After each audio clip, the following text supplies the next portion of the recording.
The world knew Muhammad Ali as the greatest. This was not just a title, it was a fact, a self-proclaimed prophecy he had spoken into existence. He was the man who floated like a butterfly, a defiance of gravity and expectation.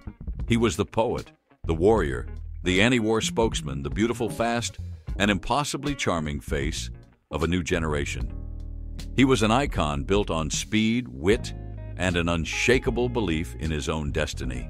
He had dismantled the terrifying Sonny Liston. He had outwitted the monolithic George Foreman in the jungles of Zaire, absorbing a punishment that would have ended other men only to emerge impossibly as the victor. He was, in the minds of the millions who watched him, invincible. But on the morning of October 1st, 1975, that invincibility was about to be tested against a force more potent than any punch. In the suffocating, wet, tropical heat of Quezon City in the Philippines, a different Ali would be revealed. The world was watching for another spectacle, another dance, another poem. What they were about to witness, however, was something far more primal. This is the story of that day. It is the story of the Thrilla in Manila, a battle so brutal, so far beyond the realm of sport, that it pushed two immortal warriors to the very edge of human endurance. It is the story of the 14th round and the confession that history was never meant to hear. The moment Muhammad Ali, the king of the world, whispered to his corner, "Cut him off."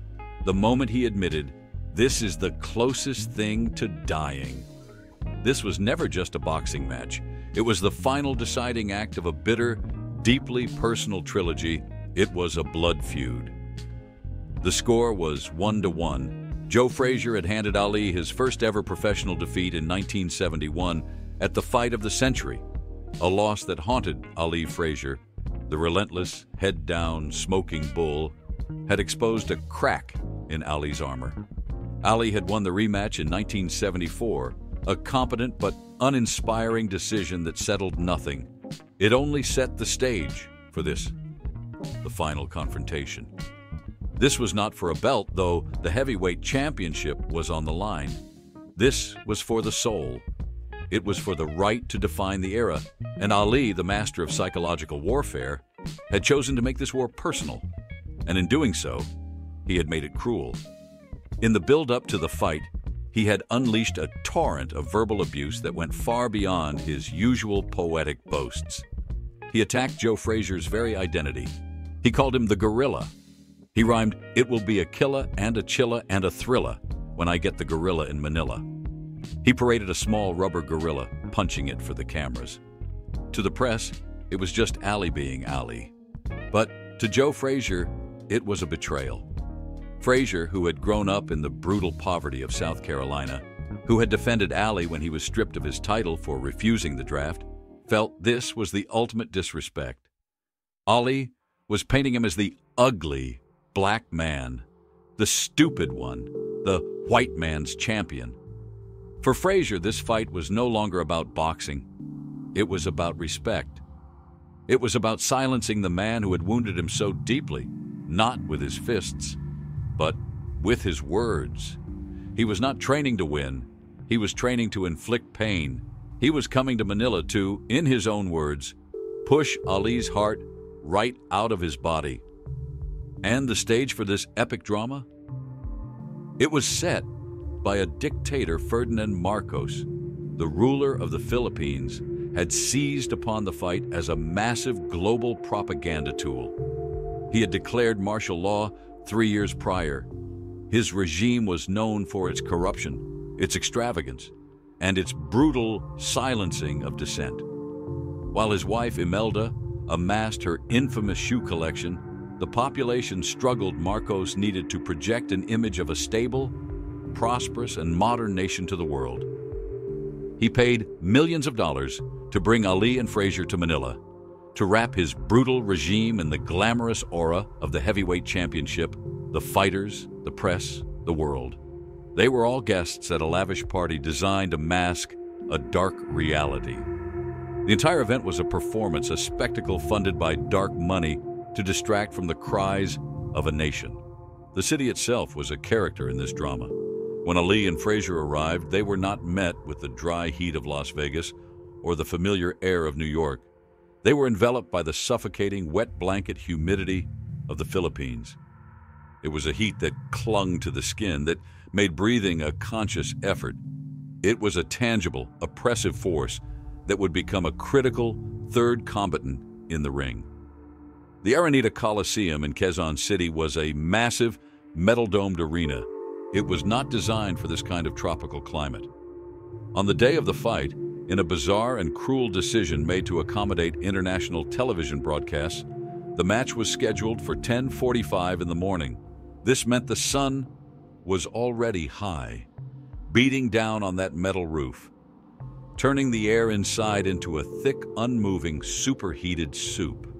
The air conditioning was either non-existent or completely ineffective. It was a human furnace. By the time the two fighters stepped into the ring, the temperature under the bright television lights was estimated to be over 120 degrees Fahrenheit, nearly 49 degrees Celsius. It was in this cauldron, this 49-degree hell, that the final brutal chapter of Ali versus Frazier would be written. It was a place unfit for a boxing match, but perfectly suited for a war of attrition. The opening bell rang, and the first rounds were a deceptive masterpiece. Muhammad Ali, fueled by an energy that defied the oppressive heat, was a phantom. He was exactly the man the 1970s audience had come to see. He danced, a beautiful, arrogant display of footwork that made the ring. His jab, a weapon often underrated, was a piston, snapping Frazier's head back with a consistent, punishing rhythm. 1, 2, 3 jabs, then a straight right. Ali was fluid. He was in control. He was painting his picture. Joe Frazier, as he always did, moved forward. He was the bull, head down, weaving, absorbing 3, 4, 5 punches just for the chance to land one of his own. He was a relentless kinetic force.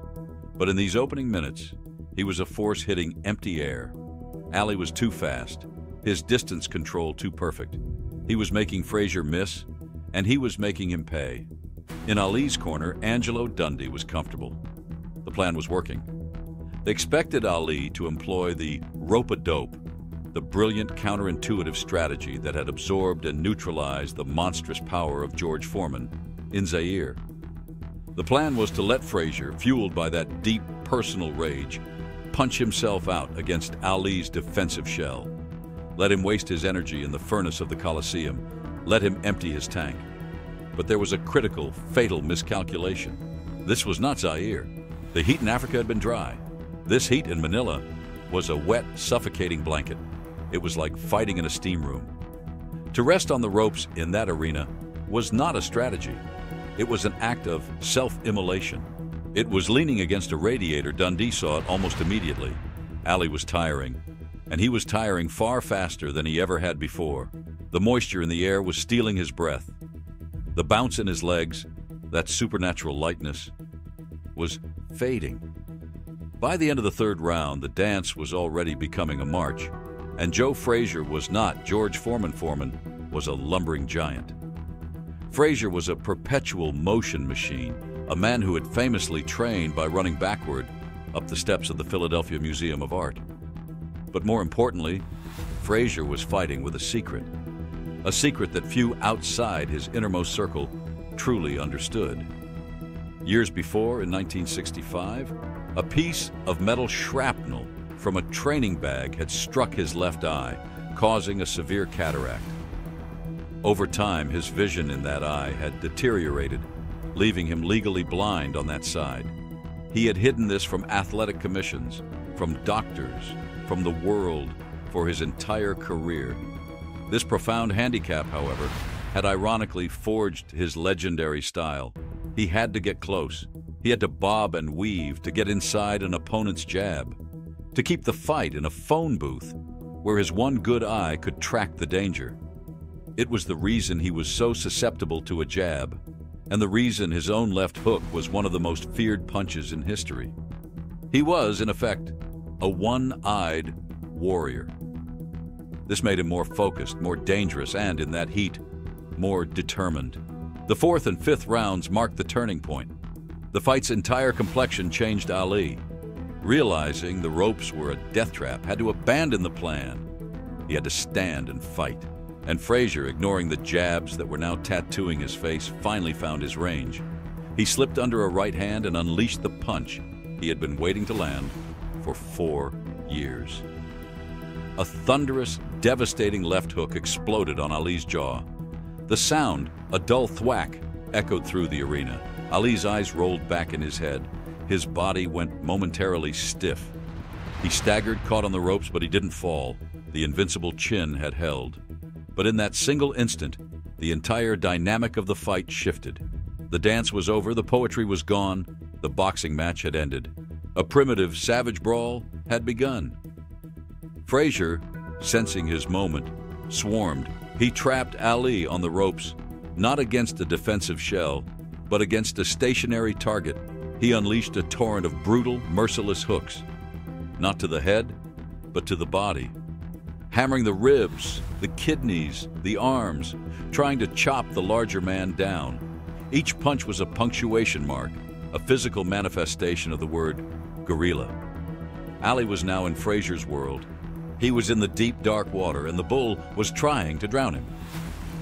The middle rounds, 6, 7, 8, 9, were not boxing. They were a sustained, mutual assault. They were perhaps the most brutal rounds ever witnessed in heavyweight history. The two men stood in the center of the ring, giving and taking a level of punishment that defied belief. The tempo was relentless. Frazier, energized by his success, was a storm. He hammered Ali's body. And when Ali dropped his hands to protect his ribs, Frazier would come over the top with hooks to the head. Ali, his legs now leaden, his pre-fight predictions a distant memory, had to rely on something else. He had to rely on his chin and on a will that no one, perhaps not even he, knew he possessed. He fired back. With no room to dance, he stood his ground, unleashing vicious uppercuts and rapid-fire combinations, trying to counter Frazier's aggression. The swelling on Frazier's face began to mount. Then came the 11th and 12th rounds. Just when it seemed Ali was finished, when his body was screaming for him to quit, he found something. He tapped it into a reserve of energy that was not physical, but something spiritual, something that belonged only to him, the man who called himself the greatest.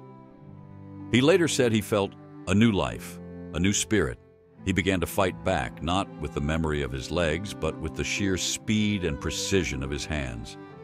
Frazier, who had expended a catastrophic amount of energy trying to knock Ali out, had finally begun to slow. His one good eye, that right eye, was now rapidly swelling shut from the cumulative damage of Ali's relentless, accurate jabs.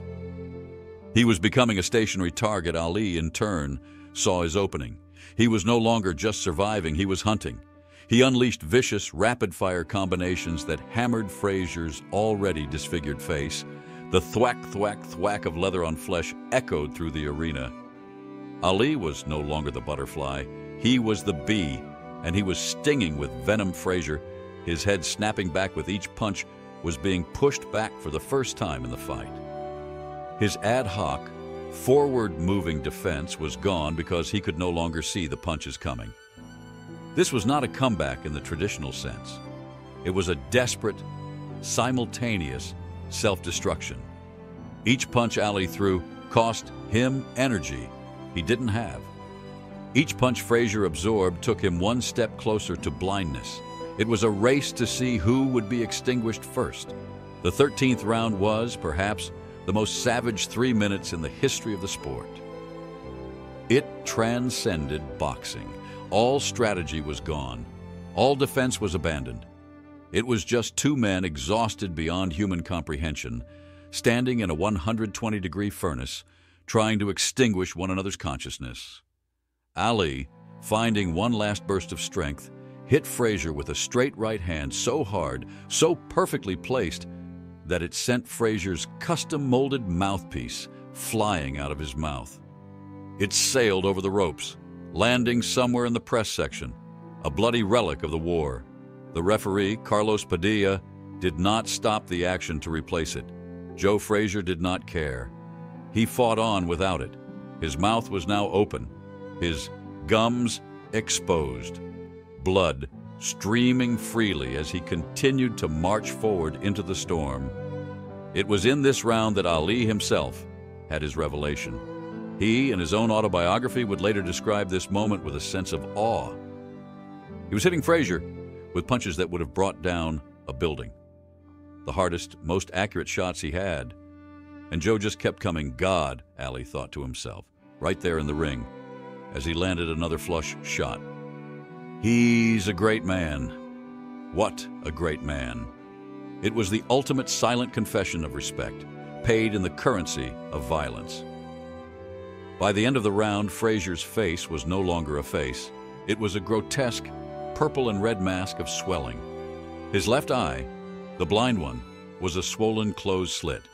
His right eye, his one good eye, was now almost completely sealed by a massive hematoma. He was, for all intents and purposes, a blind man, fighting on pure animalistic instinct. And then the bell rang, ending the 13th round. The two men, linked in this shared, horrific agony, staggered back to their corners. Frazier, disoriented and sightless, actually began to walk toward Ali's corner before his team, horrified, grabbed him and physically pointed him back to his own stool. He collapsed onto it, a depleted, broken warrior. And in Ali's corner, the scene was hardly one of victory. The champion fell onto his stool, his body trembling, his lungs on fire. He was utterly, completely spent. He had thrown everything he had at Frazier, and the man would not fall. The physical cost of that assault was etched on Ali's own face. He was dehydrated, exhausted to the point of collapse, and he knew, deep down, that he had very little, if anything, left to give. He had emptied his soul to blind Joe Frazier, and in doing so, he had emptied his own tank. As the 1-minute rest period began, a terrifying question hung in the air.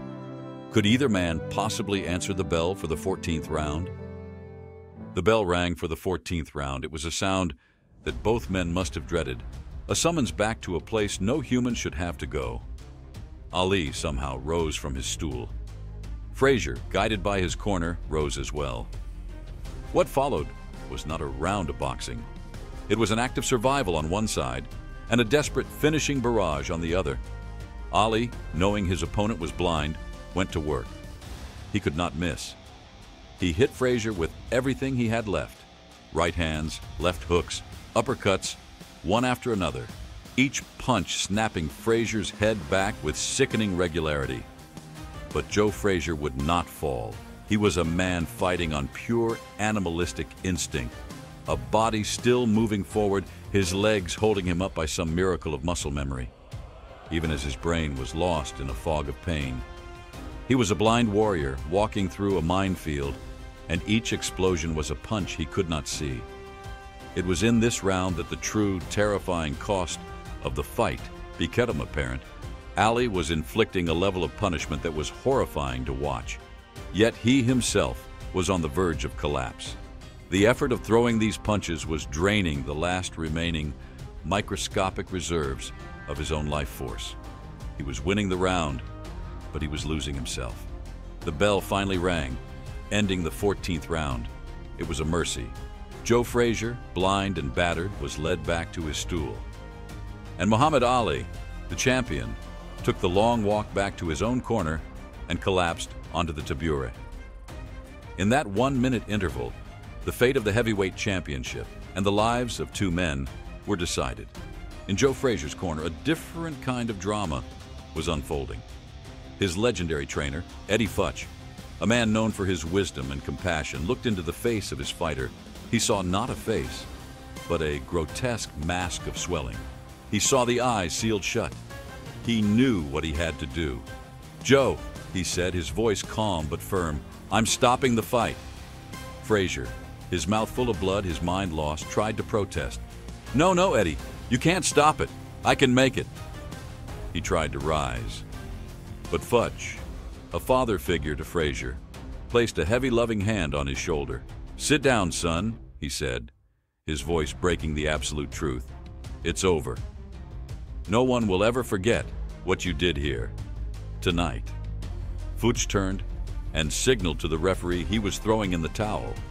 He was saving his fighter's life.